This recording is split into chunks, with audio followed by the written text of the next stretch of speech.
வக்ரதுண்ட மகாகாய சூரியகோடி சமப்பிரப ஹவிக்னம் குருமேதேவ சர்வகாரியேஷு சர்வதா. தென்னாட்டுடைய சிவனே போற்றி, என் நாட்டவர்க்கும் இறைவா போற்றி. நண்பர்களே, இந்த புத்தம் புதிய காணொலியில் உங்கள் அத்துணை பேரையும் வரவேற்பதில் மிக்க மகிழ்ச்சி கொள்கிறேன். தமிழ் புத்தாண்டு சிறப்பு பலன்கள் 2026 பராபவ ஆண்டினுடைய பலன்கள் 12 ராசிகளுக்கு எம்மாதிரியாக இருக்க போகிறது. அந்த வரிசையில் இன்றைக்கு நாம் பார்ப்பவிருப்பது சிம்ம ராசி. அதிசய பிறவிகளான சிம்மம். காலபுருஷ தத்துவத்துக்கு என்னமோ 5ஆம் இடம். இந்த சிம்மத்துக்கு தற்சமயம் 7இல் ராகு, 8இல் சனி, அஷ்டம சனி, 11ஆம் வீட்டில் குரு, 12ஆம் வீட்டிற்கு ஜூன் 2 முதல் வரப்போகிறார் விரயஸ்தானத்துக்கு. சிம்மத்தில் கேது. இப்போ இதுதாங்க சப்ஜெக்ட். உலகம் முழுக்க தெரியும், எனக்கு சிம்ம ராசியில் தான் அதிகப்படியான ஃபாலோவர்ஸ், ஃபேன் ஃபாலோவிங் இருக்கு அப்படின்னு தெரியும். அதற்கு அடுத்தபடியாக இல்லை அதுக்கு ஈக்குவலாகவோ மகரம். இந்த 2 ராசிகளில் எனக்கு அதிகப்படியான ஃபேன் ஃபாலோவிங் இருக்கு அப்படிங்கிறது எல்லாருக்குமே தெரியும். அதுக்கப்புறம் பல ராசிகள், பல அன்பர்கள் இருக்காங்க. இருந்தாலும் சிம்மத்துக்கு ஏன் ஸ்பெஷாலிட்டி? சிம்மமே ஒரு ஸ்பெஷாலிட்டி தான். ராசிகளின் ராஜா சிம்மம். இந்த ராசிகள்ல சிம்ம ராசிக்கு மட்டும் ஏன் இத்தனை கவனம்? 12 ராசியிலேயே சிம்மம்னு சொன்னாலும் மொத்த 11 ராசியும் கவர்ச்சி அடைகிறாங்க. சிம்மத்துக்கு உயிரிலேயே ஒரு மேக்னெட்டிக் புல் இருக்கு, ஒரு அட்ராக்ஷன் இருக்கு. யாரையும் சுலபமாக கவர்ந்து இழுக்கக்கூடிய கவர்ச்சி சிம்மத்துக்கு இருக்கு. அது உடல் அழகு மூலியமாகவோ, முக வசீகரம் மூலியமாகவோ, அல்லது பேசுகின்ற தன்மை மூலியமாகவோ, இல்லை ஞானம் அறிவு மூலியமாகவோ, ஏதோ ஒரு வகையில் சிம்மத்துக்கு எல்லாரையும் வசீகரப்படுத்தக்கூடிய அந்த தன்மை என்பது இருக்கு. சிம்மம் ராசிகளின் ராஜாவுடைய வீடு. ராசிகளின் ராஜா யாரு? சூரியன். சூரியன் தான் பிரபஞ்சத்தை இயக்குபவர். சூரியன் தான் மத்தியில் இருக்காரு. அவரை சுற்றி எல்லா கிரகங்களும் இயங்குது. அப்ப சூரியனை நோக்கி வந்து எல்லா கிரகங்களும் ஈர்ப்பு சக்தியோட இயங்குது. அப்ப சிம்மம் வந்து எவ்வளவு ஸ்பெஷல். இப்போ சிம்மத்துக்கு அஷ்டம சனி. அஷ்டம சனி 7.5 வருஷம் 7.5 சனி. அதில் வரக்கூடிய கஷ்டங்களை சுருக்கி கேப்சூல் டேப்லெட் ஃபார்மேட்டில் தருவது தான் அஷ்டம சனி. இந்த அஷ்டம சனி இருக்கக்கூடிய சிம்மராசி என்பவர்களுக்கு இப்போ என்ன நடந்துட்டு இருக்குது, இனிமேல் என்ன நடக்க போகுது, பராபவ ஆண்டில் எதை செய்யணும் சிம்மராசி, எதை செய்யக்கூடாது, என்ன பரிகாரம், அதை பற்றிலாம் பேசலாம் வாங்க. சிம்மம் பெயரிலேயே கர்ஜிக்கும் தன்மையுடைய ராசி. ஆனால் உண்மையா இன்றைய நிலைமை என்ன சிம்மத்துக்குன்னு பார்த்தீங்கன்னா, கடந்த 1 வருஷமாகவே சிம்மம் கீழே இருக்கிற சில்லற காசை எடுத்து நம்ம வாழ்க்கையை நடத்தலாமா அப்படிங்கிற நிலைமையில தான் சிம்மம் இருக்கு. நான் காசுன்னு சொன்னது வாழ்க்கைன்னு நீங்க புரிஞ்சுக்கணும். சிம்ம ராசியை பொறுத்த வரைக்கும் சனி பகவான் அஷ்டம சனி காலகட்டத்தில் அவர் அடிக்கிற அடி என்பது ஒவ்வொரு அடியும் இடி மாதிரி விழுது. அதாவது உயிர் கொலை நடுக்கிற மாதிரி அடிச்சிருக்காரு. இப்போ சிம்மம் வந்து பார்த்தீங்கன்னா இந்த பிடரியோட காட்டில் நடக்கும் ஆண் சிங்கம். பெண் சிங்கம் நடந்தாலே ராஜ நட, ஆண் சிங்கம் பிடரியோட நடக்கும்போது எவ்வளோ பெரிய பவர் பாருங்க. அப்படிப்பட்ட இயற்கையிலேயே ஆத்ம பலம் கொண்ட சிம்மராசி நேயர்கள் இந்த சனியுடைய தாக்குதலை தாக்கு பிடிக்க முடியல. இவங்க வாக் ஓவர், அதாவது சரண்டர்னு சொல்லி பல மாதங்கள் ஆகுது.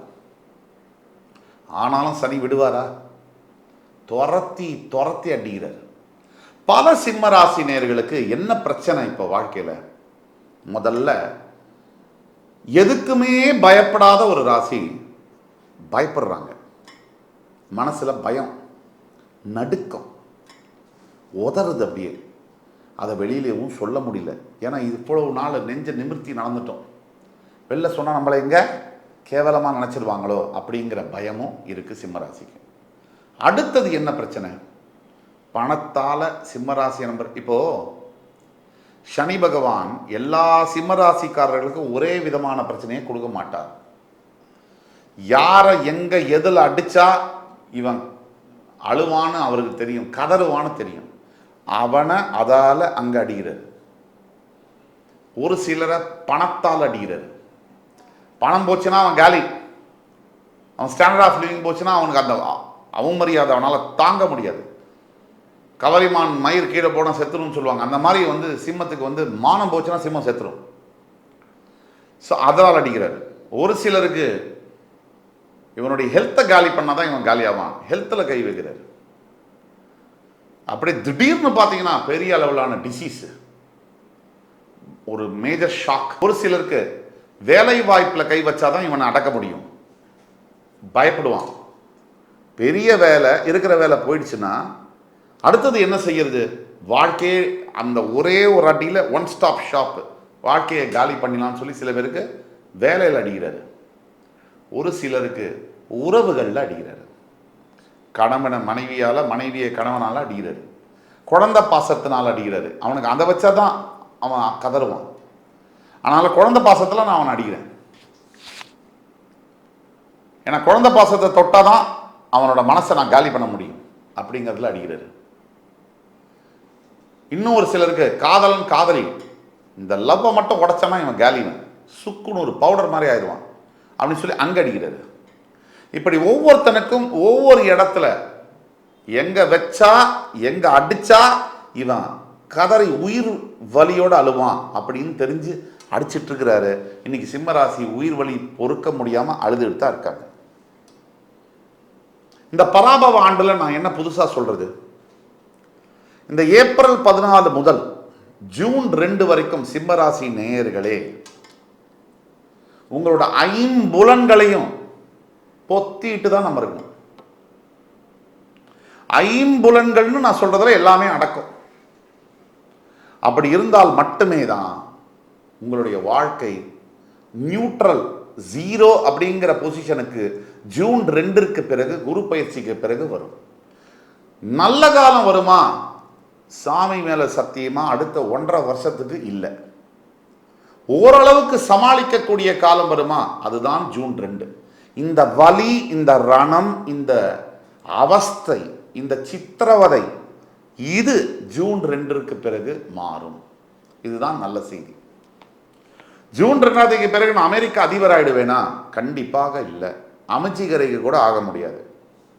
ஆனால் உங்களுடைய கடன்ல ஓரளவுக்கு அந்த தாக்கம் தீரும், இந்த உறவுகளுடைய தாக்கம் தீரும், உடல் ஆரோக்கியத்துடைய தாக்கம் தீரும். இப்படி பல பிரச்சனைகள் ஓரளவுக்கு தாக்கம் தீரும். நீங்க செஞ்ச புண்ணியமோ நீங்க செஞ்ச பாவமோ, அஷ்டம சனி காலகட்டத்தில் உங்களுடைய நல்ல காலமோ என்னவோ, உங்களுடைய 4, 6, 8ஆம் வீடுகளை உச்ச குரு பார்க்க போகிறார். அந்த 8ஆம் வீட்டில் சனி இருக்கக்கூடிய இந்த காலகட்டத்தில் குரு பார்வை அங்க விழுவுறதுங்கிறது ரோட்ல அடிபட்டு விழுந்த ஒருத்தனுக்கு தண்ணி கொடுக்குற மாதிரி. நல்லது நடக்குதோ இல்லையோ ஃப்ரெண்ட்ஸ், முதல்ல நமக்கு சேஃப்டி முக்கியம் லைஃப்ல. கெட்டது நடக்காம இருக்கணும், அதுவே பெரிய நல்லது. நல்லது நடக்குதோ இல்லையோ பிரச்சனைகள்ல நம்ம மாட்டாம இருக்கணும், அதுதான்.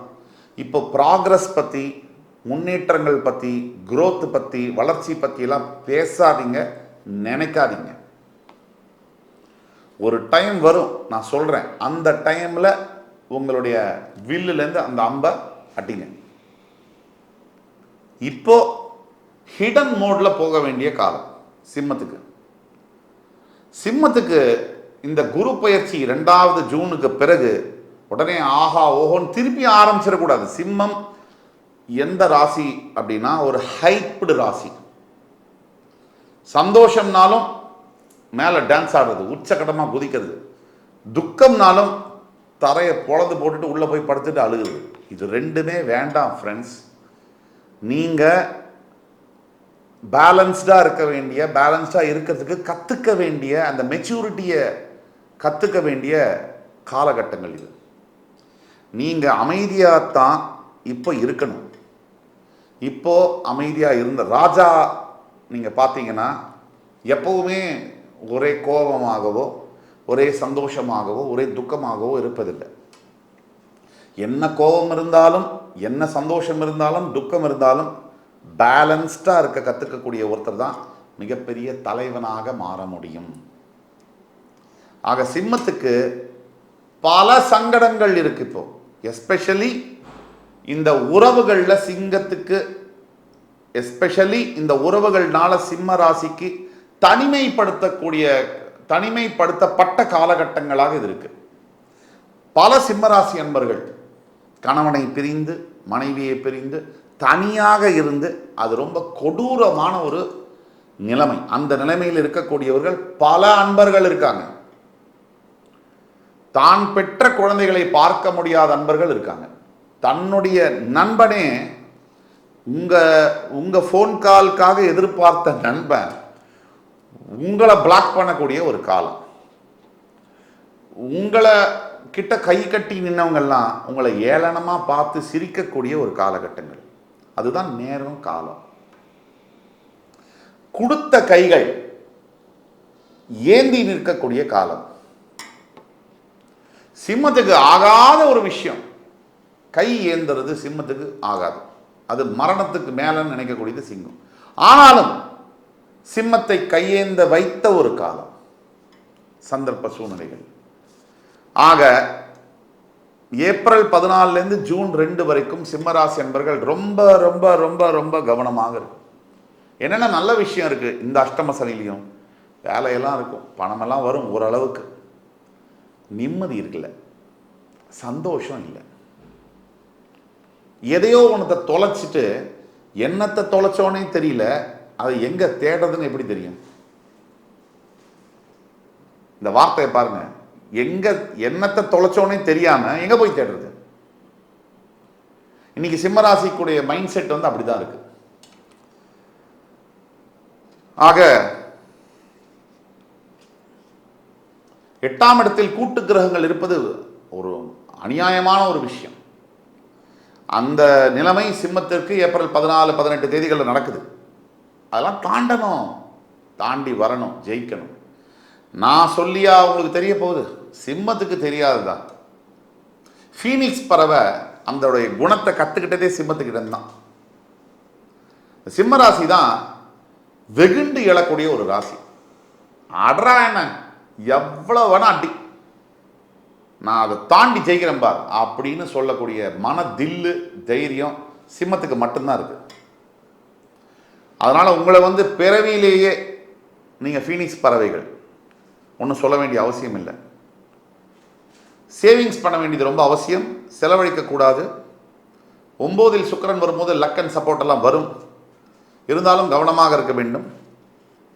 தேவையில்லாத எதிர்பார்க்காத பிரச்சனைகளும், வேலையில் மிகப்பெரிய ப்ரெஷரும், நிம்மதி இல்லாத சூழ்நிலைகளும், ஹெல்த் ப்ராப்ளமும் வரும்.